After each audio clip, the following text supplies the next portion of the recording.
बातमी आपल्या हक्काची।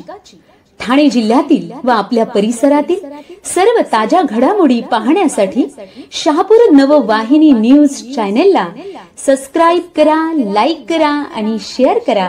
मुख्य संपादक निलेश विशे। आर.एस. दमनिया इंटरनॅशनल शाळेत विद्यार्थिनी सोबत घडलेल्या संतापजनक प्रकाराची राज्य महिला आयोगाच्या अध्यक्ष रुपालीताई चाकणकर यांनी घेतली दखल।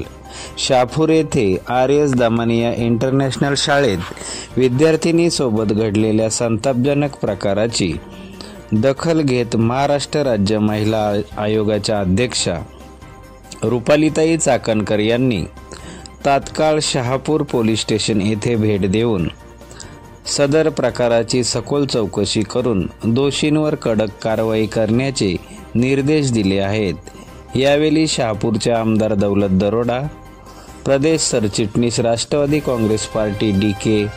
विशेसर, प्रदेश सरचिटणीस संजयजी तिवरे, महिला जिल्हा अध्यक्षा कल्पनाताई तारमले, जिल्हा अध्यक्षा शरद पवार गट विद्याताई वेखंडे, सामाजिक कार्यकर्त्या अपर्णाताई खाडे, राष्ट्रवादी काँग्रेस पार्टी तालुका अध्यक्ष मनोहर सासे, सविताताई मोरगे, अशोक कुडव, दीपक लकडे, जिल्हा परिषद ठाणे प्राथमिक शिक्षण अधिकारी बाळासाहेब राक्षे, माध्यमिक शिक्षण अधिकारी देवीदास महाजन, जिल्हा परिषद ठाणे उपशिक्षण अधिकारी मोहिते, उपविभागीय पोलीस अधिकारी शहापूर श्री मिलिंद शिंदे, शहापूर पोलीस स्टेशनचे पोलीस निरीक्षक मुकेश ढगे तसेच मोठ्या संख्येने पदाधिकारी, कार्यकर्ते, पत्रकार, भगिनी, पालकवर्ग उपस्थित होते।